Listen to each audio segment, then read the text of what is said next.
would stand for the opening prayer and pledge.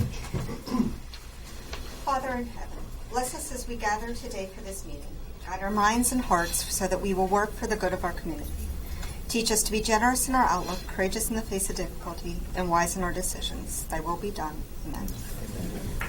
Pledge allegiance to the flag of the United States of America and to the republic for which it stands, one nation, under God, indivisible, with liberty and justice for all. Smack that gavel down there. To call this Hancock County Commission to order this 19th day of November 2015 at 2:30 in the afternoon. Moving rather quickly, we have a room full today, and we have a lot of presentations today. If my math serves me right, we have $6,000 short of $100,000 to give out today, or to receive. So we're very excited here for everyone. Couple business items first, and then we'll get right to the citizens' presentation. Item 1, approval of the minutes. Approval of County Commission minutes from November 4th of 2015. So moved to approve. Have a motion. Is there any discussion, corrections to the minutes as presented? If not, call for a vote. All in favor? Aye. Opposed? Motion carries 3-0. Again, we're excited about some presentations today. And the first one, under Citizens Presentation, Item A, we have both our delegates here today, Delegate McGeehan and Zeteslow. And gentlemen, if you would step up to the mic. And yeah, sure. The floor is yours. Okay, thank you, Commissioners. I've just got a small grant here to present to you guys on behalf of course, Delegate Zeteslow and I, in the amount of $2,000 for the Juvenile Mediation Program. So here's the certificate from the governor and some of the instructions on the top letter. But very pleased to be here with everybody. It's definitely a worthwhile program. I looked into it a little bit myself, so I know it's not a whole lot, but budget's kind of tight this year. So, I'll keep it short and sweet, but I just wanted to show up, make the introductions to the grant, and pass it off to you guys. So, thank you. There you go. Thank you. Todd, would you like to say anything? Or Well, we'd certainly like to thank the delegates. Oh, I'm sorry. I hate this stuff. We'd like to thank the delegates for their support. This will go to purchase equipment that we cannot purchase in any other way.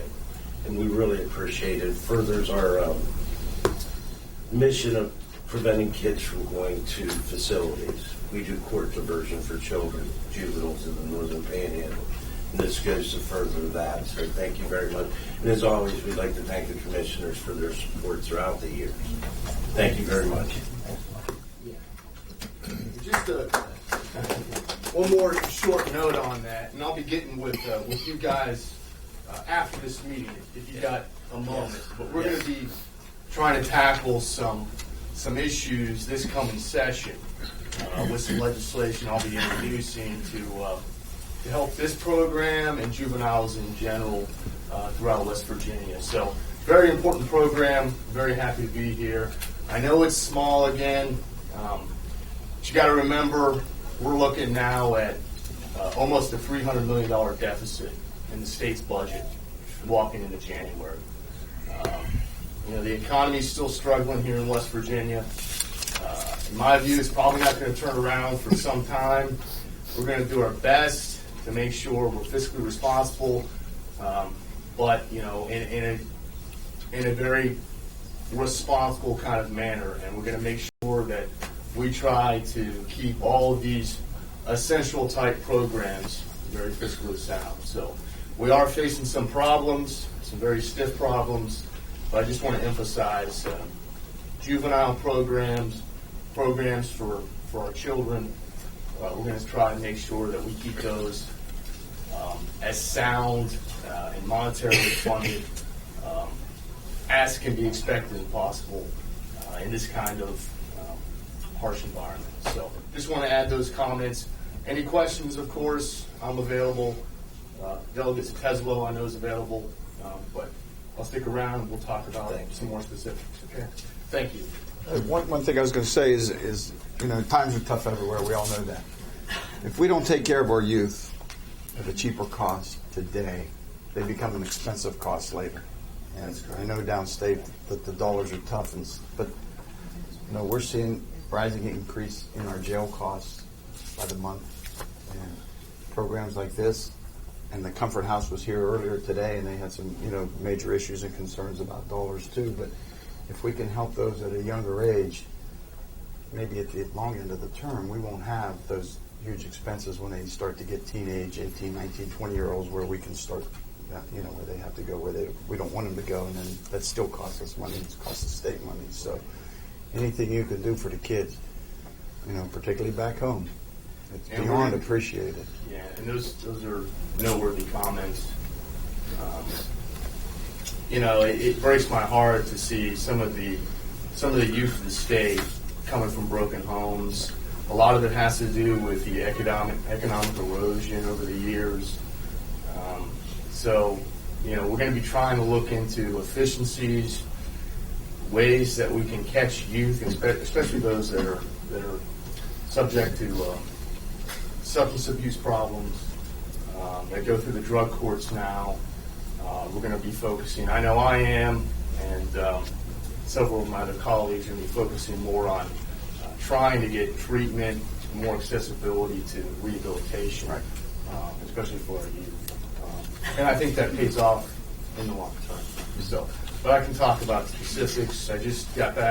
We both just got back from interim committee meetings in Charleston.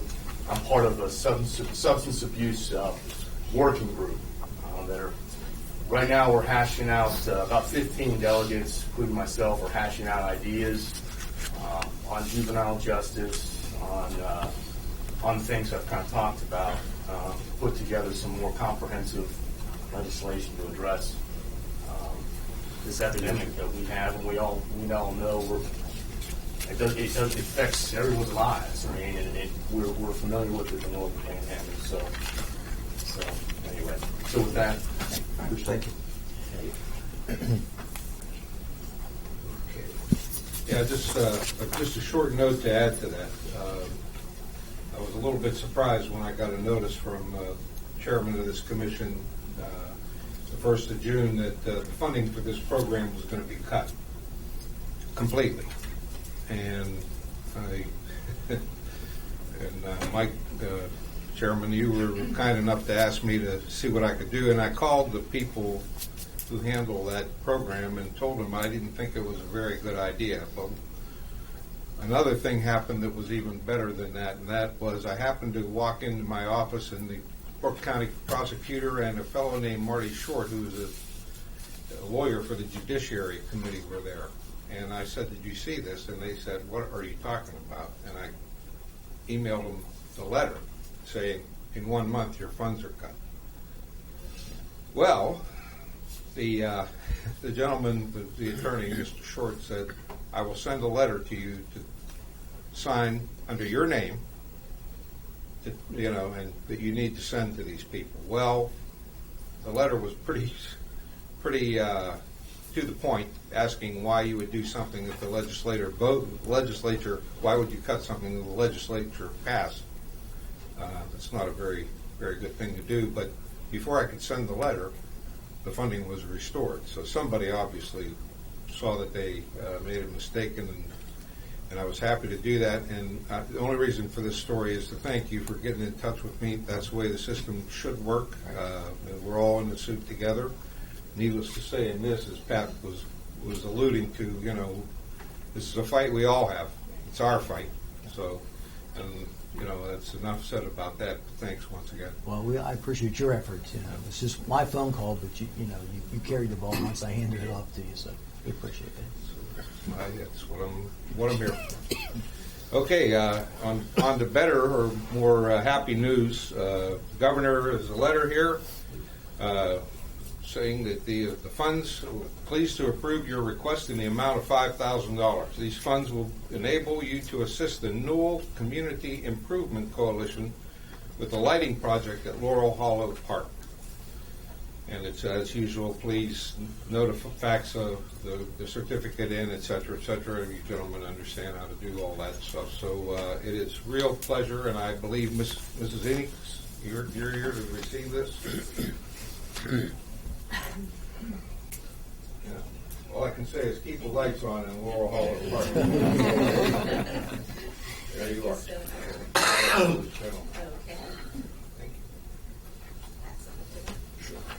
I'd just like to say thank you to everyone that's involved in this. When we started, the Newell Community Improvement Coalition formed, we had great help from the commissioners.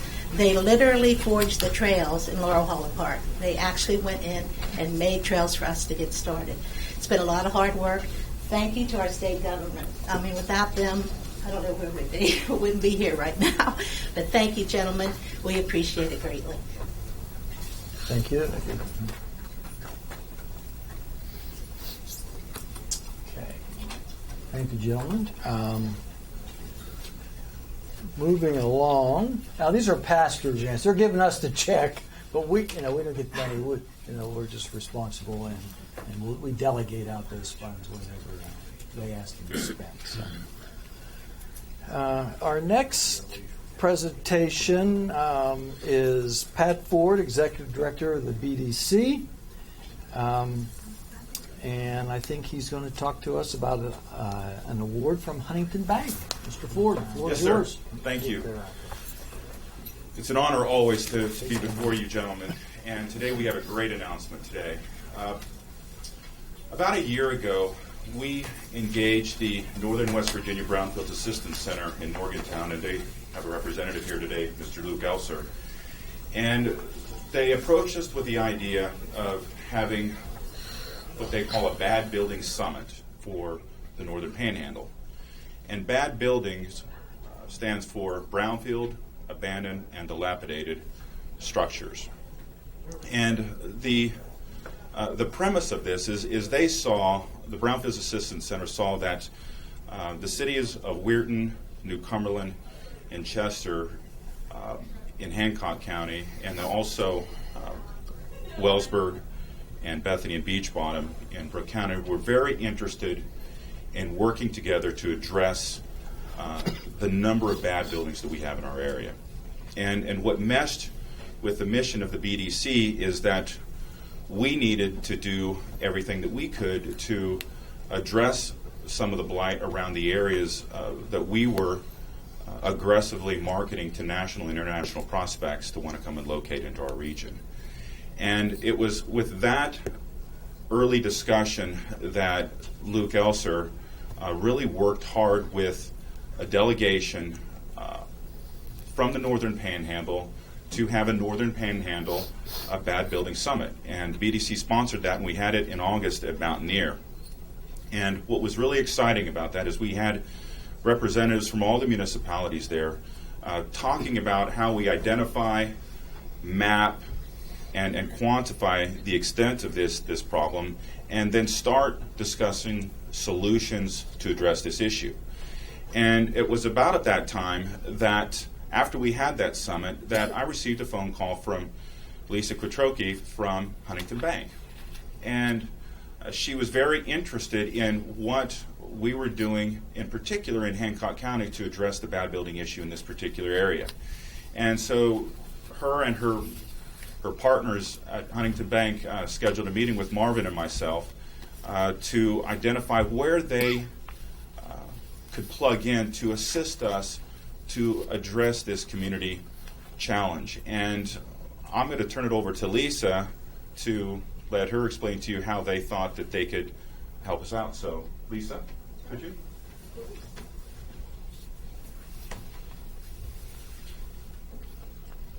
Good afternoon, everybody. Thanks for having me here. I had met Pat a while back, and I know that he has a long history of being an economic development professional. So that was something that attracted me, first of all, to the BDC of the Northern Panhandle, knowing his background. But other than that, I wasn't very clear on what the BDC was doing around community reinvestment. I was familiar with some of the programs that they had become involved with respect to industrial redevelopment and economic development. And so as Pat said, we met and we talked earlier this year. Huntington Bank was really looking for a way to invest in community development here in Hancock County. So we talked about not only, his leadership, but his support, the Hancock County Commission, the Benedum Foundation. I had conversations with the leaders from the Benedum Foundation, and I did some homework around, the results to date and how the communities here are really, joining together and doing some grassroots things on their own. And, I've seen the mayor of New Cumberland on TV, and all of those things, really sparked my interest. And then I saw the Bad Building Summit on TV, and I thought, wow, we really need to get together and talk about, how we can support these efforts. So, with that, on behalf of Huntington Bank, I'm very proud and honored to present the BDC of the Northern Panhandle with a $25,000 donation. At Huntington, understanding and meeting the needs of our communities is a top priority. It takes skilled leadership from both the public and private sector, innovative and creative thinking, and the engagement of the people who live in our communities to really bring about change. And that successful collaboration is really what brings us here today. We're excited that the partnership announced today will sustain reinvestment and build economic vitality in Hancock County.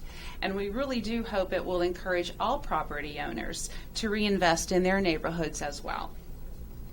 We will continue to work with Pat and the staff as they plan the second Bad Building Summit this winter. And as we work together, we'll look for ways to assist with technical help and support, such as working with potential homeowners as they navigate the home buying process, both with education and in offering our products that especially address the issues that first-time and lower-income home buyers face. Also, as the country's #1 SBA lender, we're here to support small businesses and help them grow with the financing that we can offer and the technical support as well. So congratulations to the BDC and to the Hancock County Commission for recognizing and addressing the needs of your community. We will continue to look for ways Huntington Bank can support your efforts, and we look forward to seeing all the good things that will result from your hard work. So thank you. Thank you very much. Congratulations. And I believe you brought a big check for us. I think I did. Yeah, it's right here. I like those big checks.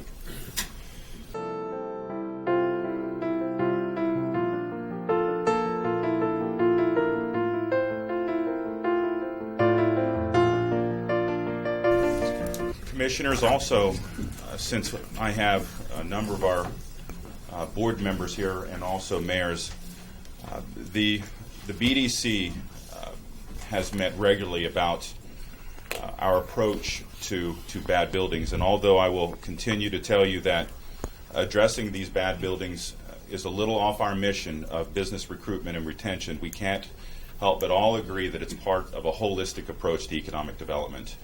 And it's also a way for us to really plug into the smaller communities in the BDC, such as Chester and also New Cumberland. And Mayor Forsythe and Mayor McNeil are both here, and Mayor Miller has also been very active in this process. But because of the interest that these mayors have in addressing bad buildings, the BDC is also now going to match that $25,000 that has been gifted to us by Huntington, and so we will have now $50,000 to address bad buildings in Hancock County. And so, Lisa, thank you for being that impetus to help us expand our efforts at the BDC to address bad buildings. What I'd also like to do, if I may, and also Bob Reed, who's one of our board members, who's also been very active, not only with this particular program, but also with the Hubcap program. So he's put a lot of skin in the game in terms of helping us and pushing this objective with the rest of the board members. So, Bob, thank you very much for doing that. I'd also like to have Luke Elser say a few things about the bad building program, because really the bad building program started with the Brownfields Assistance Center, and there's no way we could have pulled off that first summit without their technical assistance. And I'm confident, Luke, that we can count on you for helping us pull off the second bad building summit. So if you could. Thank you all for the time. Just real briefly, our bad building program is designed to provide the model and the process for local citizens in our communities, working hand in hand with proactive elected officials to deal with this blight issue themselves, because there's nobody coming into West Virginia with $100 million saying, we'll just knock everything down, problem solved. The process is designed so that regular citizens without expertise training can get a handle on what the real scope of the problem is. Different communities are dealing with different issues around blight, whether that's occupied, dilapidated buildings with retired individuals on fixed incomes, or vacant properties where the property owners have abdicated their responsibilities and left the state or sometimes even the country. And the solutions are very different for those different kinds of issues. So the program helps the community figure out what's really going on in their community versus some other community, and also focuses on what are these properties going to become. We don't want to knock a bunch of buildings down and then have vacant properties. We want new homes with new families moving into West Virginia. We want new businesses coming into these properties. We want new parks, and we want new banks and new schools and positive things for the community down the road. So that's what the first summit did, was bring all of that information, that process, all the tools and resources that communities don't have to create a new community survey tool. We have that and provide that free of charge to any community that asks for it. We brought that into the Northern Panhandle with that first workshop, trained 35 local volunteers who came out for the day from their lives, from their jobs, to do this, to learn about how to do this work and then bring it back into their towns. The next workshop is going to build on that, bringing specific expertise, specific answers based on what the volunteers found in their communities, as well as additional resources like Pat's, the BDC's partnership with Huntington Bank. We work closely with BB&T Bank to try and leverage additional dollars. There's also the Housing Development Fund's Property Rescue Initiative, which is a low-interest loan program of up to $5 million that we want to make sure that communities like those in Brooke and Hancock counties are aware of and can access effectively. So that's what we're going to build up next as we continue to bring this information to the communities. Is here's how to do what needs to be done. The next workshop is going to be, here are the resources now that you know what the situation is to leverage to actually start taking these buildings down, fixing these buildings up, deconstructing them, and putting new things back into the community. If there are any quick questions or anything I can answer, or afterwards. Thank you. Thank you. Mr. Ford, I got a comment for you. Yes, sir. You didn't bring your big check today, though. You just... No, but I'm on record. I had it marked down. But I'm on record. You will hold me to that. But I have a question. Yes, sir. And it's actually a comment more than it is a question. We're talking about the front end of this bad process for the first summit. We're talking about Hancock County working together. We're talking about partnerships. We're talking about cities. The county has an abandoned building committee already in place, and they do an excellent job. We have an engineer on that heads it up. They evaluate properties, they prioritize properties, and then from there they come to us with recommendations. I'm just bringing it up that maybe but that is only for the county, excluding the cities. Okay? What if we carried this to the back end or a step further, and we jumped in, our abandoned building jumped into the process, and we all worked together for the good of Hancock County, and so we could provide the expertise more so in evaluating the properties, just putting it back on you and Mr. Six. And I don't know, I'm just thinking out loud. That would, Commissioner, that would be fabulous. I mean, and I don't want to speak on behalf of It's a wonderful thought. Okay, thank you. Because just like Marvin and I really don't have that much capacity. I mean, I always just refer to us, we're just two dudes in the office. But I don't imagine they have the building staff or the engineers on staff on either. Right. So that would be a great gesture if you could give us access to that technical expertise for our partners. That would really, and also the method by which, and I know Bob has been plugged into this from day one, Mr. Vitus, so anything that you can provide us in terms of not only how you assess, but also how you prioritize, gentlemen, that would be greatly appreciated. Greatly appreciated. Right. Robert, anything? And I know we couldn't do that today, of course, but because the problem is going to be our ordinance about, we would have to tweak that to include the municipalities. But at the same time, we're pooling our monies with the 25 to 25, and we should kick in to launch this, and maybe we'd have close to $100,000 that because Hancock County is Hancock County. We're not going to have a boundary line, to stand in our way. So, just a thought. I mean, if the mayors and anyone has comments, we could start it on our end to look at our ordinance, and Mr. Vitus already has done that, looked at it, and we could maybe tweak that in the future. And in a short period of time, we could really pump this up. That'd be much appreciated. Gentlemen, any comments on that? No, I think it's spot on. Spot on. Okay. Okay. Thank you. You're okay. Thank you. Thank you very much. Okay, thank you. All right, moving along in check presentation day, we it's not probably not even on your agenda, but it's the item C. We have another presentation today, and with us we have Becky Harris from the Hancock County Park Board, and we have something to present her. Pardon me? Becky, you want to come up, if you would, please? Commissioner Davis, are you going to handle this presentation? Sure. Okay.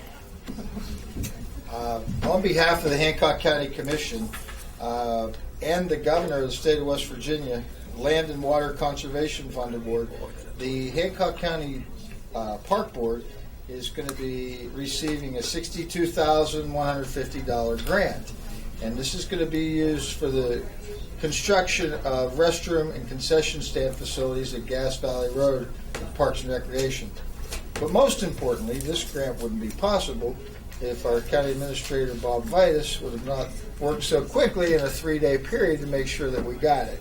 Bob, our hat's off to you. We appreciate what you did, and we appreciate the board being so patient out there. I know you waited a long time for this grant, and congratulations. Thank you.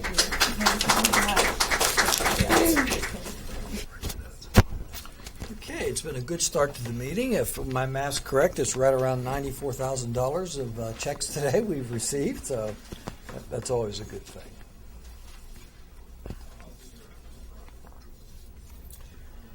All right, to the heart of the agenda, new business. County Commission. Pardon? That's two we just got. Yeah. We got approval. Under the County Commission, one, approval of the resolution to enter into contractual agreement with the County Community Participation Grant on behalf of the Newell Community Coalition for the lighting project of Laurel Harbor Park, an amount of $5,000. That was presented to us today. We need to approve that. So moved. Discussion? All in favor? Aye. Motion carries 3-0. Item B, approval of resolution to enter into contractual agreement with the Community Participation Grant Program on behalf of the Juvenile Mediation Program for the purchase of equipment and supplies in the amount of $2,000. So moved. Discussion? All in favor? Aye. Opposed? Motion carries 3-0. Office of Technology and Communications. Item 1B, requesting approval to participate in the Department of Military Affairs and Public Safety Grants Program.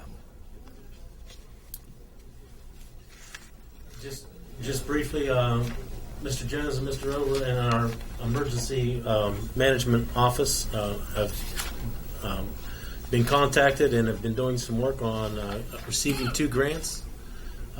These grants will give us radios on the state interoperable radio system, the Siren system, that we're hoping to use as a backup system once we start the new 911 building. John, you can correct me if I'm wrong. For the police, it's $108,520 for radios, and for fire, it's $188,150.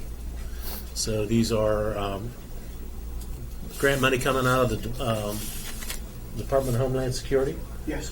And these are non-matched grants. So these are basically grants for us to buy the radios that are needed to communicate with our new systems. Move to approve the request. Motion on the floor. Any discussion? Mr. Vitus, the grants, if we're awarded the grants, what percentage of the radios needed to be provided throughout emergency services would these grants cover? Well, right now, we're looking to add 3 phases. And this is like the first phase because we had done a study last year of needs assessment, and one of the things that we found was the statewide interoperable radio, the siren system. We didn't have very many radios to be on that system if we needed to be on it. Well, when we turned in our needs assessment, that's when they said, well, you said you needed like 450 radios. We need to narrow that down, and handheld versus base stations versus mobiles for cars. So that number got massaged down, and it looks like it's going to be a 3-phase. If they award us for the next 2 phases, next year, the year after, possibly we would have enough, all the radios that we require. And we're looking at 357 radios or thereabouts for police, fire, EMS. That's almost everybody in our county. So we'll have to apply for next year's grant as well as the year Yes, out. and knowing that the money's short other places, and we said this would be a 3-phase thing, it may be a 4-phase thing, because their money also gets cut from the federal government. They never know how much money they're getting for that, but we have our foot in the door, and we have to get started before we can get to the end, I guess. Well, it's certainly a move in the right direction. Would we foresee any changes in technology in the radios 4 years down the road as opposed to what we received this year and maybe not get the grants? Right now, they're digital radios with some encryption, and it's what the state says that you have to use on their system. So it has to be a P25 compliant, and I'm not sure what all that is, but I know they're digital radios and they have some encryption with them. And it's on the ultra high part of the spectrum, 460 or something or other megahertz. I'm not a radio guy. But this is a non-matching grant. Right. That's correct. Okay. Yes.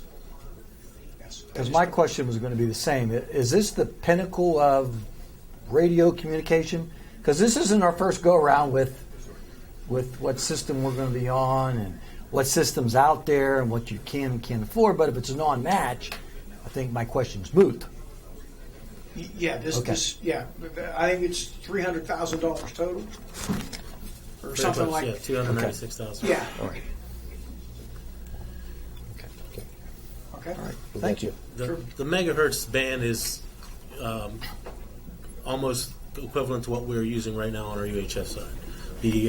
What we've done with the police band and everything is gone with dual band radios, so the sheriff can use a VHF or UHF.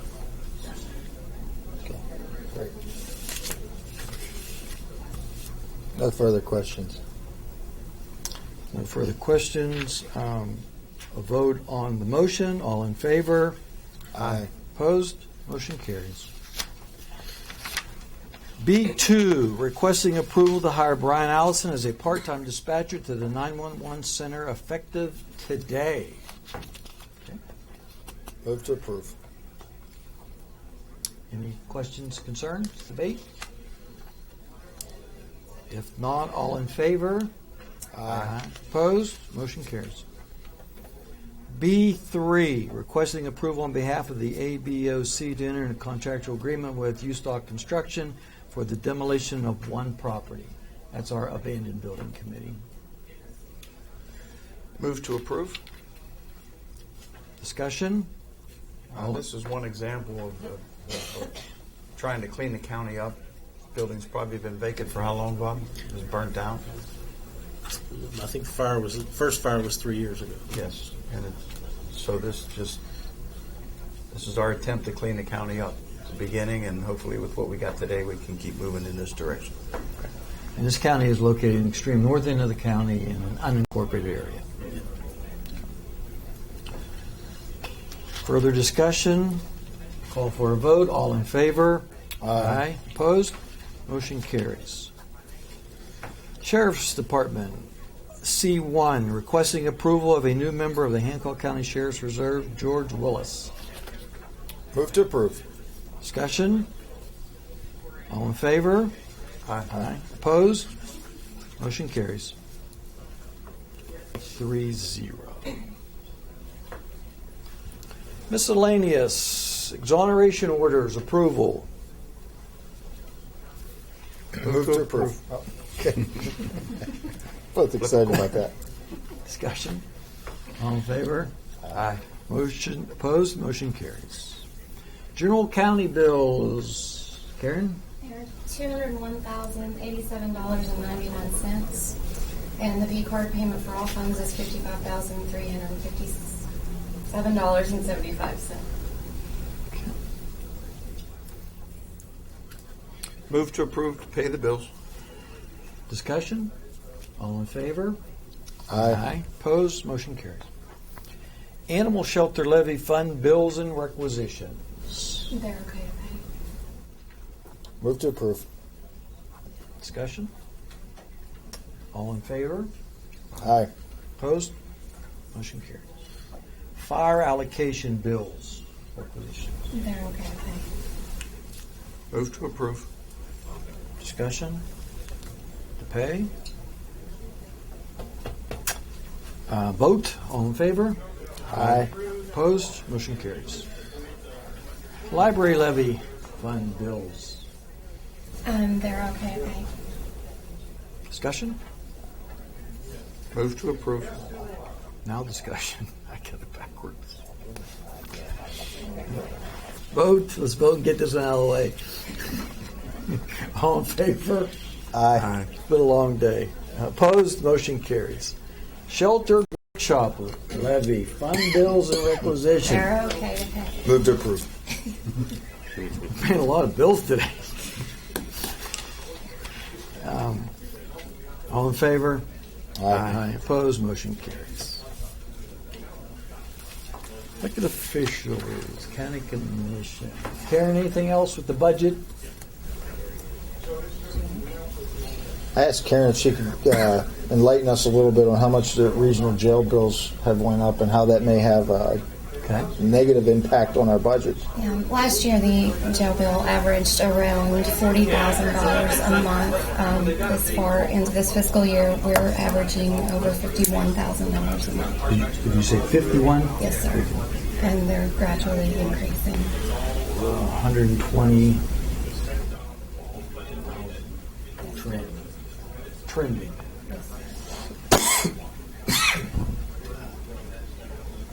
Just we want to definitely keep that in mind because we didn't budget for this possible shortfall. And we budgeted $500,000.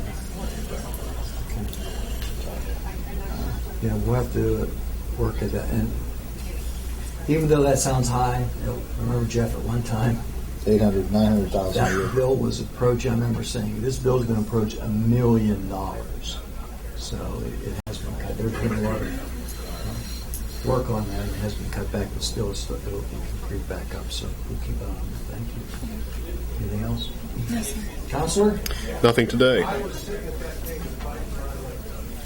Lynn, Tracy, 911's up, running smooth, right? As of right now, thank you for the new hire. And actually, we were fortunate because Mr. Allison had applied before and had already went through our process and everything, so we were already familiar with them. And so we feel he's going to be a good fit for our center. So, Good. and we continue to take applications, so if anybody is still interested, feel free to come in, and they must fill out a written application in the commissioner's office. So thank you. Thank you. Ms. Carroll? We did hold our 4-H banquet beginning of November. I was very impressed with our kids. Over half of them completed their projects this year with what we call a blue ribbon project, which means they completed with a 90% or better grade. And one of our young members completed 3 projects in 1 year, and that is like an individualized learning process. So I thought that was really impressive that she was able to accomplish that. We completed our first session of the banking school program at Oakland Middle. We had our graduation yesterday. The kids are always impressive on what they learn and what they retain, and how much they walk away with understanding on how to write a check, reconcile an account, the difference between debit cards and credit cards. And it really is always a pleasure to work with them. And they always come away with the idea when it comes to budgeting. It's a lot tougher to pay those bills than what they realize. And they always come out with the realization that Mom and Dad would give me whatever I wanted, but they just don't have the money. And I think in 5th grade, I think that is incredibly impressive, the way that they process with us. Speaking of money, the Hancock County 4-H Foundation is happy to have received $3,000 from the Hancock County Savings Bank Charitable Foundation to assist with our Energy Express program for next summer. So we wrote a grant and we're successfully funded. Very excited. One of our CEOS members, Bonnie Ryan, works with the local genealogy society, and she is working to bring a program this evening to the Old Wells High School on the orphan train that came through Hancock County, and that starts at 5 o'clock tonight. Our Master Gardeners have done their annual calendar. It's their outreach into the community for information about gardening in general. Those calendars are now available, and the only thing that they ask for is a donation of $1 per calendar, which basically just covers their costs. This is their outreach into the community and part of their volunteer service, giving back as the volunteer arm of the Ag and Natural Resources Unit of WVU Extension. And I'm also happy to tell you that as part of our office renovations, WVU Extension is going to be giving me new office furniture in my area of the office, so it won't incur any additional expenses other than getting it up. So we're very excited. We're going to be finishing up then the renovations and making the office look pretty darn nice. So we're very happy, and I think that's it. Thank you. Well, with your 3,000, now we're at 97,000 for the day. Someone needs to come up with $3,000. Steve, you're my first pick. Ms. Jeannie, election office, everything okay? Yes. Currently, right now, we're looking to update on webpage. We'll have the election dates, and also we'll be sending out a link to the Secretary of State's office so that people can register to vote online. Good. Rumor has it there's an election coming up. What, about 5 months, 6 months away? So you got to get ready. John Paul, anything else? No, sir. Brendy, you're up. I have nothing today other than to wish everybody a very happy and safe Thanksgiving. I hope folks that are out there traveling have safe travels for sure. Good. Thank you for that. Robert? I think Mr. Smith will tell you I've spoken enough today. Okay. I have nothing. Commissioner?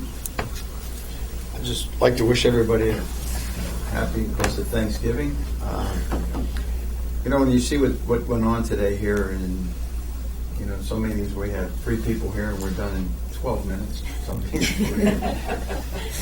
But when you take a look at what we received today, it's pretty hard to go out of here sad. I mean, there are good things happening with a lot of good people doing a lot of work to get these things accomplished, and it is nice to present it. It is nice for the public to see it, and I commend everybody that worked in on that. And hopefully we've got more to come. So, other than that, that's it for me. Commissioner? Just 2 things. The first one is you'd mentioned about the municipalities looking at joining in with our our abandoned building committee. We've talked about that several months ago. And I think in order for any organization or any group of elected officials, whether it be in a municipality or counties working with cities, we have to work together. And the only way we accomplish things are working together. When we start getting out there and having feuds amongst ourselves and so on, we don't accomplish as much. We waste a lot of effort. And sitting up here, we understand how much effort it takes to complete the job without outside interferences. So I was very pleased today to see and hear your comments, Commissioner, on taking this abandoned building committee and using the resources that we already have here in the county to work together with the municipalities and maybe make this better. So thank you for that. The other item is this weekend is the home Christmas tour, sponsored by the Arts Council. I'll be traveling around to some beautiful homes in Hancock County. If any folks are able to attend, I think it'll be a worthwhile cause to get out there and see what Hancock County really does have. Other than that, again, happy Thanksgiving to all. Just real short. It was a good. I allude to the fact what Mr. Barnaby said, that it was a good day. And anytime you can take in $97,000 we received from grant money, not matched money. These were grants given to Hancock County. But that's about 1% of our budget, plus the radio monies that we didn't even include in that. So it was a great day for Hancock County. The second thing is I don't even know if this is appropriate or not, but a local TV station who's in the room right now did a feature presentation on the news on Monday night about the road situation in New Cumberland, and it wasn't a 30-second spot. This thing was 3-4 minutes long. Interviewed myself and Mayor McNeil, and I'd just like to thank them for that. And this is not the end of this. This is just the beginning. My personal swan song, I think. I don't like to die on mountaintops, but this might be the one. It's so important to not only New Cumberland, it's to the future of this county. And I can't let this one go. And you're going to hear more from it. So I'd like to thank him for what you did. So with that, I'd like to call for an adjournment, and for the next meeting, which would be December the 3rd at 2:30. And remind you that the courthouse is closed Thursday and Friday for Thanksgiving. We have a motion? So moved. We're adjourned.